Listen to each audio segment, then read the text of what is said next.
विजय फैसला तुम संघर्ष करो, हम तुम्हारे साथ हैं। विजय फैसला तुम संघर्ष करो, हम तुम्हारे साथ हैं। नमस्कार, आप देख रहे हैं सम्राट टीवी नेटवर्क। साथियों, आज यहाँ पर हम आपको बताना चाहेंगे बयाना एसडीएम कार्यालय पर जहाँ पर धरना प्रदर्शन दिया है और मुख्यमंत्री अशोक गहलोत जी का पुतला जलाया है। यहाँ पर जो तमाम जो गुर्जर समाज की जो मांग है उनको पूरा करने के लिए यहाँ पर जो विरोध प्रदर्शन किया है। हमारे साथ मौजूद हैं भूरा भगत जी।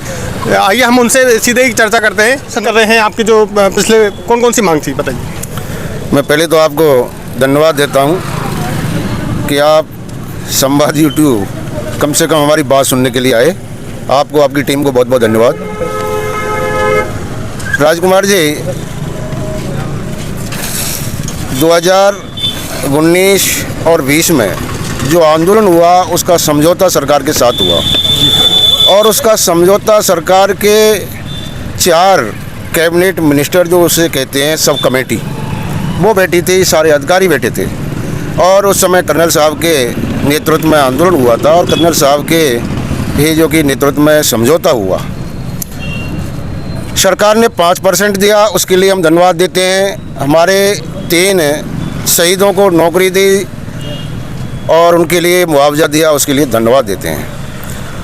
हमारा पहला जो पॉइंट है वो ये है कि जो बैकलॉग के लिए और प्रक्रियाधीन भर्तियों के लिए जो चर्चा की गई थी और सरकार ने उस पर सहमति दी और सरकार ने अपने घोषणा पत्र में भी लिखा है और उस घोषणा पत्र में तत्कालीन राष्ट्रीय अध्यक्ष राहुल गांधी जी का भी फोटो उस घोषणा पत्र में अक्षर से आज भी है। तो हमारा बैकलॉग दिया जाए, प्रक्रियाधीन भर्तियों में हमको नौकरी दी जाए। पहली बात, पहला पॉइंट नंबर 1। पॉइंट नंबर 2, हमारे मुकदमे जो पेंडिंग हैं उन मुकदमों पर 2019 और 20 के बाद सरकार ने कोई मीटिंग नहीं बुलाई है, किसी भी मुकदमे पर कोई चर्चा अभी तक नहीं की है।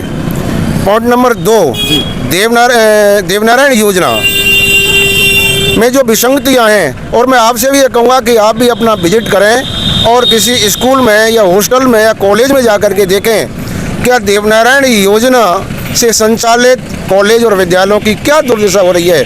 हमारे बच्चे और हमारी बच्चियां एक कैदी जैसा जीवन जी रहे हैं और 13,000 के लगभग जैसे जितना जो आंकड़ा लिया है हमने, हमारे बच्चों को छात्रवृत्ति नहीं मिल रही है। ये योजना सरकार ने एमबीसी समाज को, एमबीसी वर्ग को एक उनके जन कल्याण के लिए दी और हमने उस समय धन्यवाद दिया कि अच्छा जन कल्याण का जो कि आप हमारा काम कर रहे हैं, हम आपको धन्यवाद देते हैं। लेकिन आज उसमें जितनी विसंगतियां हैं आप देख नहीं सकते, चाहे कॉलेज है या स्कूल है या छात्रावास है। कर्नल साहब का सपना था कि मैं मॉडल कॉलेज और मॉडल विद्यालय स्थापित कराऊंगा और केरल से अन्य राज्यों से टीचर ला करके यहाँ लगवाऊंगा। आज कर्नल साहब के सपने को ये लोग किस तरह कुचल रहे हैं, जो हम बर्दाश्त नहीं करेंगे। 372 की नौकरी वाले किस तरह तड़प रहे हैं, 233 वाले किस तरह तड़प रहे हैं। और आपको पता है कि उन्होंने आकर के कई बार धरना प्रदर्शन भी दिया है और हमने उनको समझाया है। आज वो इस स्थिति पर हैं, वो आत्मदाह के लिए तैयार बैठे हैं। मैं धन्यवाद देता हूँ भाई विजय जी को कि उनको समझा रहे हैं, कोऑपरेट कर रहे हैं। अब हमारे सर के ऊपर पानी आ गया, हम बच्चों को आत्मदाह नहीं करने देंगे। हम आरक्षण संघर्ष समिति के पदाधिकारी पहले आत्मदाह करेंगे, उसके बाद बच्चे कुछ भी करें और उनको नौकरी दिलवा करके ही रहेंगे। पूरा भगत जी, ऐसा क्या कारण रहा जैसे समझौता होने के बाद भी वो सहमति नहीं बन पाई, क्या कारण है? ऐसे आपने पूर्व में भी ऐसी कोई अवगत कराया है इस मामले को लेकर?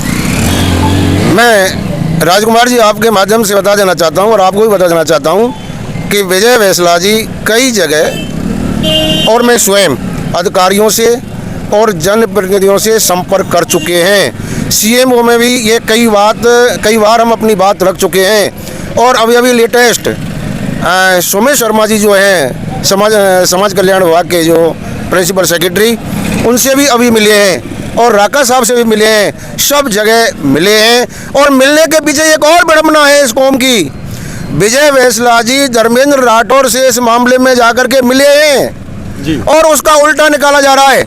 जो जयचंद ने और रायचंद ने, मैं उनसे क्या कहूँ, जो पहले भी कर्नल साहब के टाइम पर भी ऐसा करते आए, उन्होंने ना समाज का भला किया और ना करेंगे।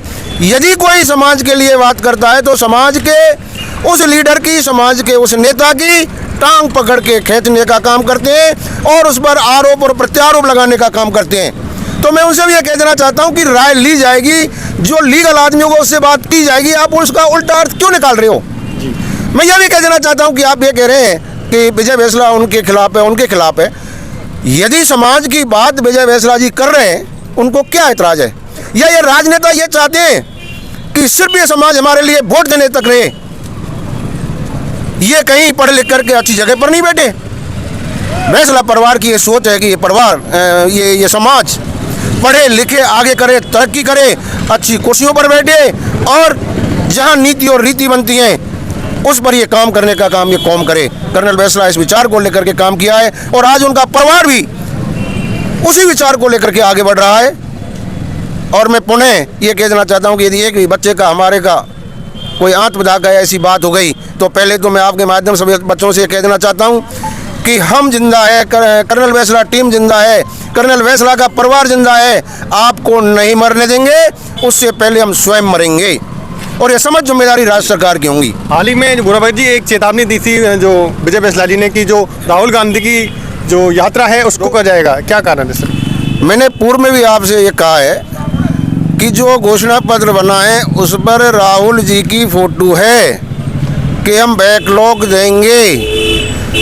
यदि सरकार हमारी बात नहीं सुनेगी तो हम निश्चित ही रास्ता रोकेंगे और हो सकता है कि हमारे बाहुल्य क्षेत्र में घुसने नहीं देंगे। उपचुनाव में मुख्यमंत्री आएंगे। हमारे साथ हैं जो पूर्व सरपंच हैं, क्या कहना चाहोगे? अगर हमारी मांगें सरकार नहीं मानेगी तो जो मुख्यमंत्री महोदय उज्जैन में आ रहे हैं उसका भी समाज मिलकर के पूरा विरोध करेंगे।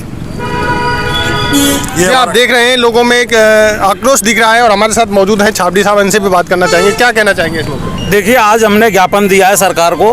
हम ये चाहते हैं कि हमें लड़ना ना पड़े, हम लड़ना नहीं चाहते, लेकिन हम ये जरूर चाहते हैं कि हमारे साथ जो समझौता सरकार ने किया है वो अक्षर से पालन होना चाहिए। अगर कहीं भी सरकार ये सोचती हो कि हम सिर्फ कागज़ तक हमें रखेंगे समझौता, तो ऐसा नहीं चलेगा। हम ये चाहते हैं कि आज हमने ज्ञापन दिया है, बहुत जल्दी हमारी बात को सुन लिया जाए और अगर नहीं सुना गया तो फिर राहुल गांधी जो यात्रा कर रहे हैं, भारत जोड़ो यात्रा, वो हम नहीं घुसने देंगे राजस्थान में, क्योंकि हाईकमान राहुल गांधी हैं और सरकार कांग्रेस की है। हम ये चाहते हैं कि पूरी जो हमारी कौम की बात है इसको ध्यान से कान में बिल्कुल तेल लगा के सरकार तेल डाल के सुन ले, वरना इसका खामियाजा भुगतने के लिए तैयार रहे। फिर पूरा समाज पूरी एकजुटता के साथ आपका विरोध करेगा। और अगर आपने हमारा जो आरक्षण में जो समझौता हुआ है वो पूरी तरह से अगर आपने पालन किया उसका, तो हम पहले ऐसे समाज होंगे जो फूल मालाओं के साथ आपका स्वागत करेंगे। साथियों, ये थे हमारे साथ गुर्जर समाज के लोग। ब्यूरो रिपोर्ट, संवाद टीवी नेटवर्क।